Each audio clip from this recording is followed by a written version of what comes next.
को खतरा है। अगर इनका तुरंत अबॉर्शन नहीं हुआ तो इनको बचाना बहुत मुश्किल हो जाएगा। ना ना डॉक्टर साहब, कौनो तरह आप इनकर जान बचा ली। हमरा आँखिया में झांक कर देखी ना, हम कितना दुखी है।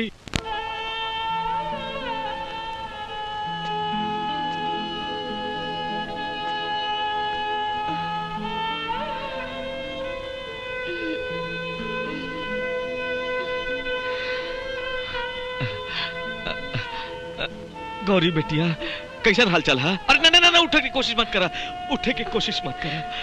अभी तोहार तबीयत ठीक नहीं किया। हम यहाँ कैसे आईली?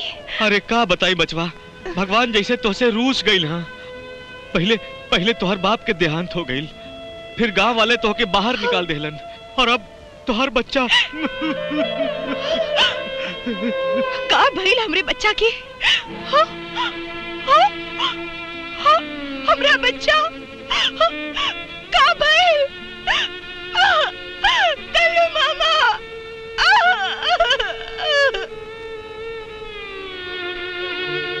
एक्सीडेंट में तोके चोट लगल और डॉक्टर साहब कहलन कि तोहार बच्चा गिरावे के पड़ी, न तो तोहार जान के खतरा बा।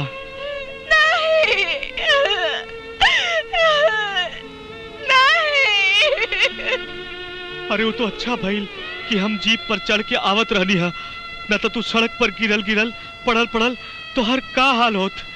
वो डॉक्टर साहब कहत रहलन कि तू 2-3 दिन में तू बिल्कुल ठीक हो जाइबू, और जब तू ठीक हो जाइबू ना तो हम तोहके एक ऐसन देवता जैसन आदमी से मिलाइब कि तोहर सारा दुख फटाफट दूर हो जाई।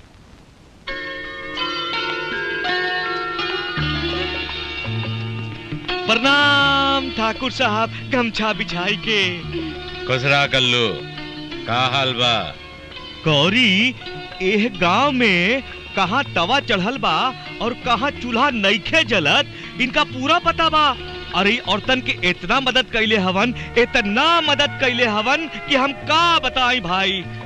औरतन के मदद खातिर, नारियन के मदद खातिर ई नारी कल्याण केंद्र चलावत हवन। और तो और ई तोहार अस्पताल के खर्चवा है ना, हाँ ना, अरे यह देने हवन ना। सरकार, ई गौरी है गमछा बिछा के। नमस्ते। हमरे बारे में सब बता चुकला, अब इनका जनाना कमरा में भेज दा, नहाए धो के तैयार हो जाए। जी।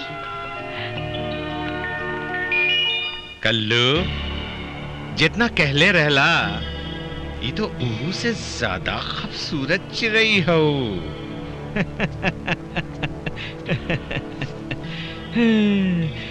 अरे सरकार, ये हीरा बा हीरा, एकदम बेसहारा, ना आगे कोई है ना पीछे कोई है।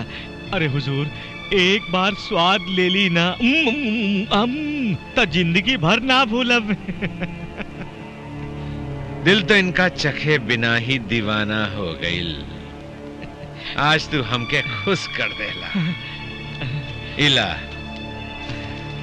तोहार इनाम ले, 50,000 रुपया।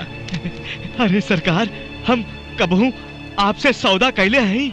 अरे जौन कुछ आप देले हैं हम ओके प्रसाद समझ के निकल गए हैं। सरकार, आप तो हमार अन्नदाता हैं, हम आपके जुत्ता के सहारे जियत हैं, फिर हम तक कौन फिकर बा गमछा बिछाई के। आज का रात यादगार रात रही।